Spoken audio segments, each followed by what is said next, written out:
live. Good afternoon, good morning, good evening. Let me check my hair. You know the problem with natural hair is that it needs to be. How are you guys doing? My name is Sheila Samuels, your fertility and lifestyle coach. We have gathered here in our fertility hub. We gather here every Tuesday, and I'm so excited about the new series we're going to be launching. So quickly, let me tell our young people that we're here. Please gather in your friends immediately. Okay, we're starting about now. What we're discussing today: if you're dating someone, you're in love with someone, you're married to someone, or you plan to do any of this with someone, today's meeting is for you. What we're discussing today is very, very critical, especially if you're trying for a child and the stress of infertility is telling on your relationship with your spouse. You need to gather in your crowd. Okay, we are starting off a very important series, Failproof Fertile Marriage. That's the name of the series, and it's coming in handy because I'm seeing a lot of this question. There is a whole of strain and buzz and demand that comes in when the couple is trying for a child. Especially, it tells on the relationship, it tells on the bond, that the couples, if care is not taken, they end up finding out that they have grown to be strangers. Even when they now achieve pregnancy, it seems like as if they are two strangers that are living in the same house, and it's as if it's a child that is keeping them together because of the strain that the tagged infertility to bear on their relationship. So we're discussing this series, Failproof Fertile Marriage, and we're taking the episode 1 today. We're discussing 7 myth traps about a healthy or happy marriage. Things that you have heard that makes a happy marriage that actually falls and do not work. Okay, so first of all, this is the reason why you must listen to me. I am over a decade married to the same man with joy. And this is my show. I lie not. Okay, I lie not. If I'm to say yes again, I will yes him right up. That's the first reason you must listen to me. Okay, the second reason is because I'm a fertility and lifestyle coach, and my husband is a relationship expert. Okay, so on this series, I had to pick his brain to share with me some strategies that we have deployed in the past, okay, and some tools that I'm going to be sharing with you. So you see, the notion that you can save your marriage just by learning to communicate more. A lot of times when people ask, okay, how do you get better in marriage or in marriage counseling classes, we're told to communicate more sensitively or communicate more. This is probably the most widely held misconceptions about a happy marriage, and trust me, that's not the only one. We're going to be discussing 7 of them. So over the years, what I've found is that many other myths that are not only false but potentially destructive to a marriage that can actually lead the couples down the wrong path, or worse off, convince them that their marriage is a hopeless case. Okay, so we're discussing top 10 traps or myths that you have heard in the past, or you have been told that is what makes a happy marriage. So please, this is a disclaimer. I'm up with this with the support of my favorite relationship coach, yours truly, my husband. Okay, so this is not all me. I had to pick his brain to come up with this, and trust me, everything I'm going to be sharing with you are meta-analysis research based, so you can go read up for yourself, and you'll find out that what I'm going to be sharing with you today correlates with every sound reasoning and research. So myth trap number 1 is the thinking or the belief that personality problems in marriages could ruin marriages. You might assume that people with hang-ups would have ill-suited, they're not suited with marriage. People that are coming from terrible relationships, you would think that they are not suitable for marriage. But I'm here to tell you that the key to a happy marriage isn't having a normal personality, okay? But it is in finding someone with whom you match with, okay? You intermingle, you mesh with. For example, I once had a couple. The husband, his name is Joe. He has a problem dealing with authority. Okay, he hates having a boss, but he was married to an authoritarian woman, an alpha woman. So who tend to give commands without knowing it and try to tell him what to do. And the result was, of course, disastrous. If he was married to someone who treated him more like a partner, and he, who doesn't try to boss him around, the matter probably wouldn't have gotten to my fertility, coaching sessions. But let's contrast him with another couple, okay? That I often run into, that of maybe another couple that often run into marital problems. Let's say let me take an instance. One of the couples that I work with, the female partner there, her name is Ife. She's deep-seated. She has this deep-seated fear for abandonment because of where she's coming from. Her parents divorced when she was really young, and her husband Obina, who was truly devoted to her, is a ladies' man. So he flirts shamelessly, at parties when they go out for one bear, and she will come to our faces coaches program. She would so lament.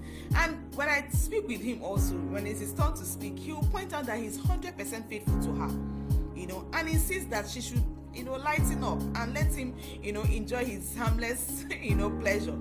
But the threat Ife, that's the wife, perceives from his flirtations and his, unwillingness to stop those actions drove them to separate, and eventually they had to divorce. Even when they achieved pregnancy, that's the God, they had the baby. The pregnancy, the baby was not able to still keep them married. So the point is that these things happen, but they don't need to ruin the marriage. What matters is how you deal with them. Okay, we're not looking for two perfect personalities that will. It's about the personalities that match with each other.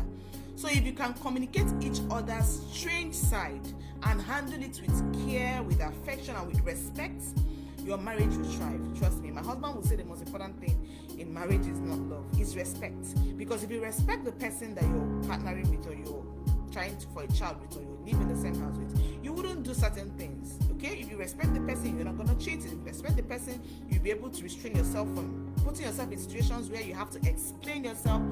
Respect, okay, not just love. Love is half the story. So myth trap number 2 is that belief that common interests keep people together. That all depends on how you interact with pursuing these interests. One husband and one wife who I had opportunity to coach in a fertility coaching program. They love surfing. Okay, so they love surfing, gliding down the water, laughing, talking, concentrating together and all that. Their love for surfing, they found a common thing that enriched, and deepened their fondness and their interest in each other.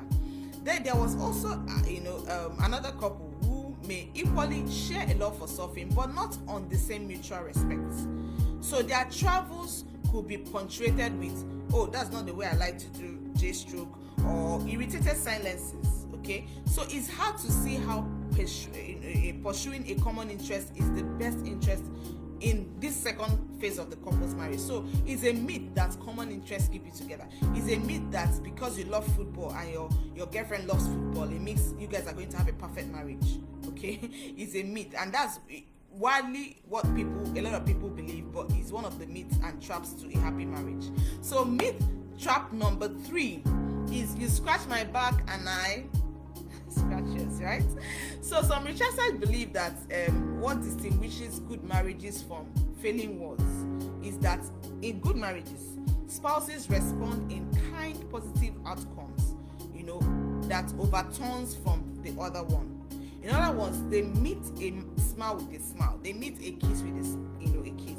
So when one helps each other with a chore, probably, I don't know about you, but one of my love languages is helping me out in the house. Okay, funny enough, yes, helping me out, with chores in the house. So when one helps the other with a chore, the other unintentionally, this is a myth, right? They reciprocate that and so on. So in essence, when it's believed that when a couple function with this unwritten agreement, to offer recompense for each kind word, you tell me thank you and I'm nice back and I'm telling you thank you very much, or I return it with a kind deed, But in bad marriages, this contrast has broken down. Okay, so that what happens in bad marriages is that you see that anger, resentment fill the air. So by taking the couple aware of, the need of such contrast, the theory, it's not met the way it's been talked about. So their interaction could be repaired. So what we see in good marriages is that you're returning a kiss for a kiss, a kind gesture for a kind gesture. But in bad marriages, you find a lot of anger, a lot of bottling up of emotions, a lot of resentment in the air. But it's really the unhappy marriages, it's where the agreement operates, where each person feels the need, to keep a running tally of, for example, I had a couple and the lady was like, I'm always the one that is doing this, I'm always the one that is doing this. He never does this. She's keeping a running tally of what she has done, in her demonstration of this is what showing of care. But she's also keeping a tally of what he has not done.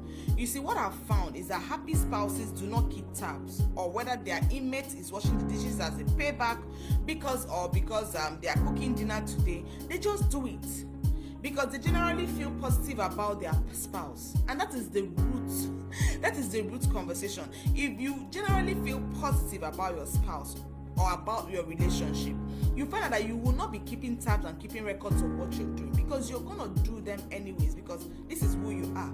And before you know it, he won't be able to keep up. He or she, I don't know who else, will have to keep giving back, reciprocating to that love gesture. So if you find yourself, you're in a relationship, you're keeping score about some issue with your spouse, that suggests that there is an area of tension in your marriage and you need to give it attention. Yes, especially if you're trying for a child.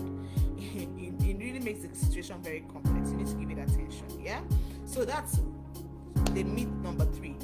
Myth trap number 4 is the belief that avoiding conflict will ruin your marriage. Tell it like it is. It has become, tell it as it has become. Just say your mind. This is who I am. Say your mind. It has become a positive attitude that I find in a lot of couples. I have seen so many lifelong relationships, happily surviving, even though the couple tend to shove things under the rug. Yes, take Alan and Betty. The old couples that I know. They are one of the old couples that I know. When Alan gets annoyed, and I've made this observation, and also when I interacted with Betty, and this was exactly what she shared. So this is the reaction when the husband gets annoyed. When she gets annoyed for maybe small things like, Betty went to the other room and turned on the ESPN or something. When Betty is upset with him, she heads for the mom. Okay, then they regroup again and go on as if nothing happened. Funny enough, never in their 40 years of marriage, and I'm telling you, these are people that are alive, that I interact with, they have never sat down to have a dialogue about their relationship, like trying to fix something or there's a problem, let's talk about it. Neither could they tell you what a validating statement is. Yet they will tell you honestly that they both are very satisfied with their marriage and that they love each other very deeply. They hold the same values. They love to fish. They love to travel together. They wish that their children as happily married as they have. They will tell you that they have a very happy marriage. And this, I visit them very often. So this is what their experience is. Because you see, couples simply have different styles of conflict. You must understand that, because couples are two different people from two different backgrounds, two different mentalities, two different perspectives of life. They are coming together to make this work. So they have different types of conflict. By the time they come together, they are going to find the type of conflict resolution that fits them. So some avoid fights at all costs. Some fight a lot. That's me. And some are able to talk out their differences. That's me. We have to talk about it, okay? And find a compromise, to whatever, without even raising their voices. So what I want to tell is that no one style is necessarily better than the other.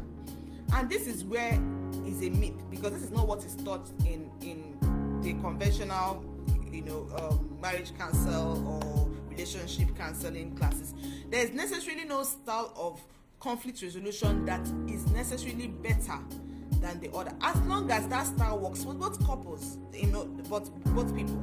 So the couple can run into trouble if maybe one partner always wants to talk about a conflict, while the other one just wants to watch a movie or something, and don't want to talk about it. So it's about what works for the couple. So don't look across the fence and say, oh, this is how my neighbors or my friend resolve their conflicts. Then you want to bring it home. It could ruin yours. So find what works for both of you. Yeah. So myth trap number 5 is the belief that affairs are the root cause of divorce. You see, what I've found is that in most cases, it's the other way around. trust me, problems in marriages that send people in that trajectory of divorce, also send one or both of them looking for intimate connections outside marriage. Yes, I have very often seen people that are in the divorce cause, but they may not tell you unless you're very close to them. Either one of them are seriously in a relationship with someone else. I heal marriages in my fertility coaching programs, and I have very open conversations with the couples that I work with. So trust me, I know what I'm saying. So most marital therapists who write about extramarital affairs, find that these templates are usually not about sex. Most times, it's not about sex. It's about seeking friendship, seeking to be heard, seeking support. The other partner that is supposedly cheating is seeking understanding. The person is seeking respect. The person is seeking attention, seeking care and concern. Not necessarily sex. Not necessarily love. Did you hear what I said? Friendship, support, understanding, respect, attention, care and concern. This is what. So if you are bothering yourself about your husband is cheating or your wife is cheating, listen to what I'm saying. It may just not be because the lady has big bulbs, big this, and that's why she is attracted to the person, or the guy has fat tummy and all that. That's what. No, it may not be the sex. You may be giving better sex than the person. You may even look better, but if you're not offering this, it becomes a problem. These are the kind of things that marriage is supposed to offer, and that is what, if any of them are lacking, it may be a problem. So in probably the most reliable survey that I've ever read, about divorce, it's from two doctors, Lynn Jean and Joanne Kelly. They have their PhD, and the name of the research is the Divorce Mediation Project. It was done in California. They found that 80% of divorced men and women said that their marriage broke up because they gradually grew apart and lost a sense of closeness, and because they did not feel loved or appreciated. Only about 20 to 25% of these couples said an extramarital affair was even partially to be blamed. So it's not a case of somebody distracting your wife or your husband or putting eye and all that, It's about that sense of closeness. When the two people have grown apart because they are probably looking for children, they have become strangers living in the same house. They have allowed this infertility to envelop. They have first forgotten that they are first friends. They married because of themselves first, before the promise of a baby. Okay, so they need to enjoy them because the baby will come, will grow, will leave your house, and you're stuck with each other. So if you have not learned how to, have that sense of, closeness, have mutual respect for each other, show concern and care for each other, it may get very, very, and you now start throwing blames that there is a side chick, there is a side guy. It's most times from this research, never the case, from the research that was done about what causes divorce in men and women. Yeah. So myth number 6 is the belief that men are not biologically built for marriage. In plain terms, what they say that men are naturally polygamous. You must have heard that, right? This is a replica myth, like the notion that affairs cause divorce. So this theory holds that men are, philanderers by nature. They are therefore not suited for monogamy. You can never have one man to one woman.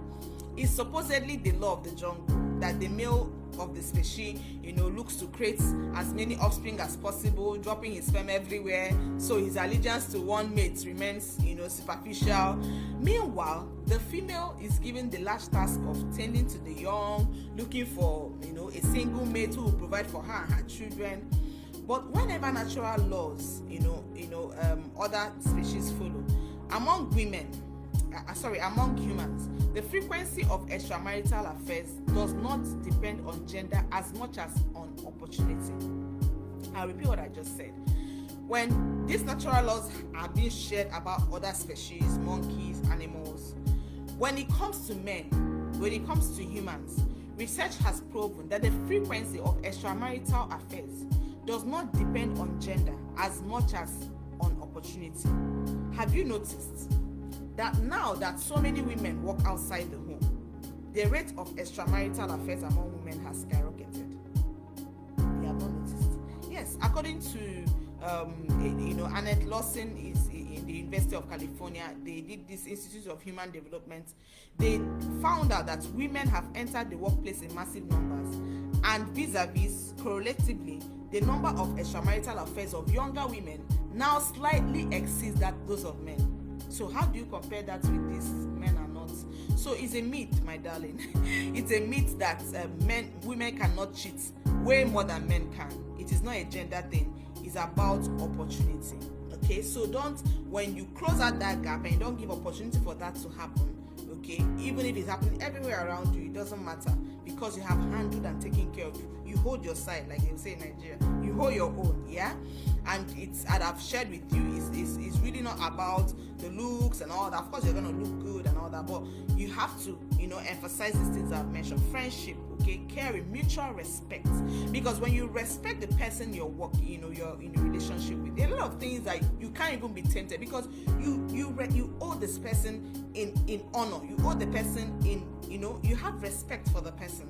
So there are some things that you can't even find yourself doing those things, yeah. So myth trap number 7. Another myth is that men and women are from different planets. I'm sure you have heard this. There was this best-selling book, I read it a long time ago, that men and women can't get along because the book says that men are from Mars, women are from Venus. You've read that book, right? However, a research, a very important meta-analysis research shows that 17 successful marriages also compromise these aliens that we're talking about. So gender differences may contribute, yes, they may.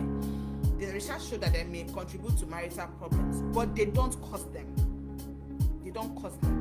So marital problems don't happen because there are differences in the personality, in the gender differences, of the couple. The determining factor, however, that had been found in whether the wife will feel satisfied with sex, with romance, or with passion in their marriage or the relationship is by 70% the quality of the friendship that is shared between the couple. Remember I talked about friendship earlier. So that is what has been found to be the determining factor in whether your spouse will feel satisfied with the sex you're offering, with the romance you're offering, with the care, with the passion that you're offering in the marriage. The research found that by 70%, the determining factor is the quality of the friendship. So befriend your spouse. Of course, there is a role of the man is the head of the home, the woman has to be subject to him. But be friends first. Because, I always say, when people are trying for children, I say the children will come if you do the right things, and of course, by the grace of the children will come. But don't forget that the children are not going to be children forever. They're going to grow. They're going to tell you, if it's a girl, it's going to tell you, Mommy, I have someone I would like to meet you. Before you know it, they are married, they are found, they'll tell you, no, I can't, you're checking on me too much, I want to stay in my house. Tell you, Mom, I've got a property, and they move out. So you're stuck with that boring guy that you've not been friends with for years, and you're not going anywhere.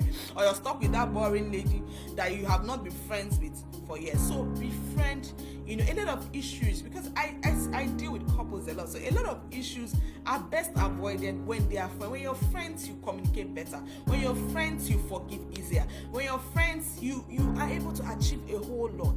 So of course, just like when you're befriending someone, I understand that some marriages also they didn't date for a while, or on the premise of they were just the families were introduced and they just got married. Start the process. Befriend, because you're stuck with this person unless you're not planning to go the whole haul with him or with her. If you believe that you're going to go the whole haul, then start being friends, because you're stuck with him. Okay, you're stuck with him. Don't look for opportunities to run away. Okay.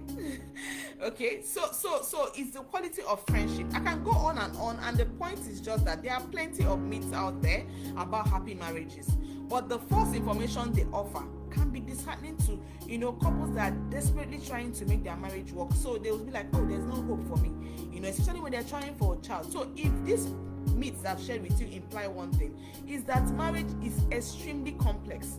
It's extremely complex, and it's imposing, it's imposing a lot of people that they are not doing well enough or they are not good enough.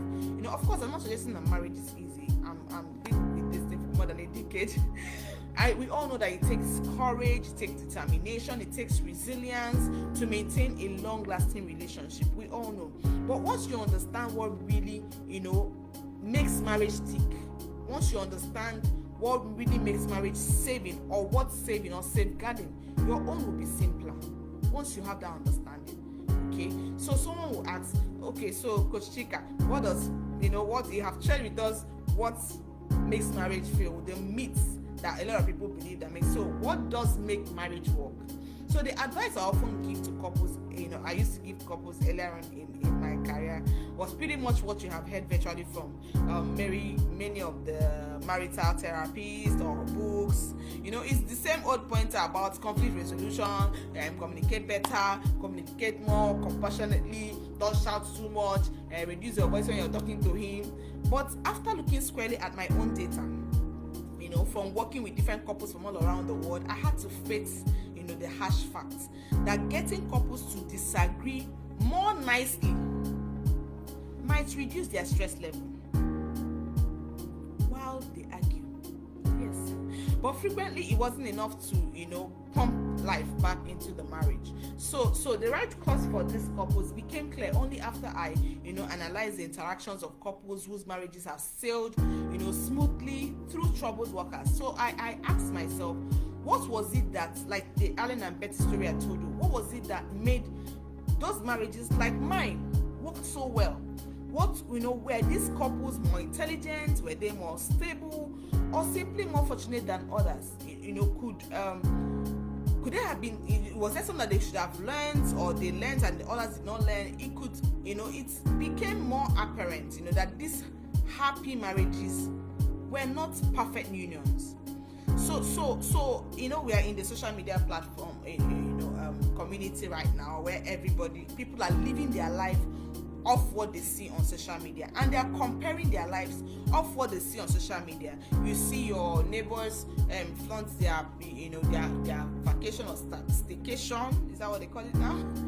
With their wonderful family, their so perfect life, and you're thinking, but I'm just here and not. You don't know what happens behind closed doors. You don't know. You have no idea what they go through when you're not there, and you're staying your life based on what you watched in home video or DSTV or whatever. So some couples who said they were very satisfied with each other, still had, in the research that I read about, still had significant differences in temperament, in interest. Like my temperament with me and my husband is on two different levels. Like people that their own is also very different. So conflict is not, was infrequent. The conflict was infrequent. Of course, they argued, just as every unhappy, the other unhappy couples did. They all argued over money, they argued over job, or the kids, where will the kids go to school, or the housekeeping. Do we need a nanny? No, we can't have a nanny. Do we need to have a live-in or a live-out nanny? They disagreed on all these things, on in-laws. Must our in-laws come to live with us and all that? The mystery was how they navigated their way. That was what I found, and that's what my experience has been also in my marriage. It's about how you navigate your way through these difficulties to keep your marriage happy and stable. Stability is very, very critical. It took studying hundreds of couples, aligning with research studies, until I finally uncovered the secret to what I call emotionally intelligent marriages. See, no two marriages are the same. Let no one kid you. But the more closely I looked at happy marriages, the clearer it became that they were alike in 7 telltale ways. And I'll be sharing more on this with you next week. I found that happily married couples may not be aware. Like when I spoke with Alan and Betsy, they were following these 7 principles, but they were not actually, it's not like they had an outline where they had to follow, But I found that unhappy marriages always came short, at least in one of these 7 areas that I'm going to be sharing with you next week, usually in many of them. So by mastering these 7 short steps I'm going to be sharing with you next week, you can ensure that your own marriage will strive despite infertility struggles. You will learn to identify which of the components that are your weak points or your potential weak points in your own marriage, and focus your attention where your marriage, your own marriage or your own relationship needs, strengthening. In this series, I'm going to be filling you in with some secrets. I told you I'm working with the best relationship coach there is, in how to maintain, or probably maybe you have lost control of it, or how to regain a happy marriage, that I deploy in the fertility coaching programs that I have with couples from all around the world. Because infertility can take a toll on your marriage, trust me. And these 7 short tips will hold your hands to help you apply the techniques that will work in your own marriage. So don't miss next week, yeah? And also, the new fertility treatment plan is still on. The 4 weeks new fertility treatment plan is still on. If you want more information on this, please come and engage with me on the comment section. I'll be giving more information. My details are there. It's on WhatsApp. Chat me up and ask me about the treatment plan if you're trying for a child. If you're really, really serious about having big belly in this year, we're already gone half year. June is wrapping up. And in this June alone, we had more than 5 pregnancy announcements. No, 5 deliveries, not pregnancy announcements. Deliveries, people that took in and gave birth. And these are people that doctors have been told that their womb cannot carry a child. Even when they conceived, their doctors, their permission, they did not believe that they could carry a child. We had an announcement yesterday, and this is someone I call Auntie. You can imagine how old she is. She was told that her eggs are no good and her womb were not going to be able to carry a child. We have had 44-year-olds, 43-year-olds deliver babies of their own with eggs that were told that they are no good in this month of June. If you're really serious about having your own baby and you're really willing to go all the way, it is an expensive service. I'm going to tell you, it is not like our one-on-one coaching program. It's an expensive, and there's a whole lot. It's more handheld, and we're giving you a lot of, hand-holding. We're going to give you supplements. We're not going to buy them. We're going to run the tests for you. So it's really going to cost us a lot. And my medical team and I had really been deliberating on this for months before we came up with this.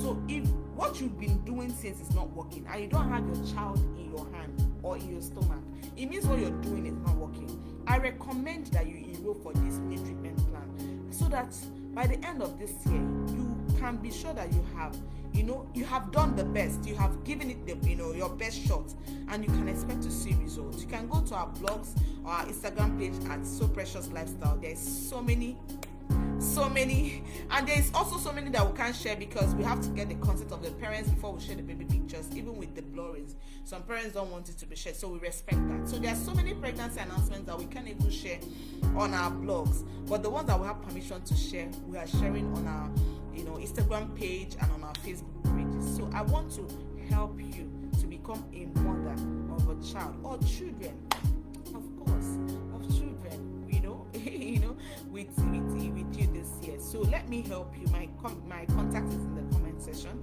and I'll be coming there to engage with you. So we'll meet next week to continue on this very important series that we just started, the Failproof Fertile Marriage. So we'll meet next week. Keep living healthy and keep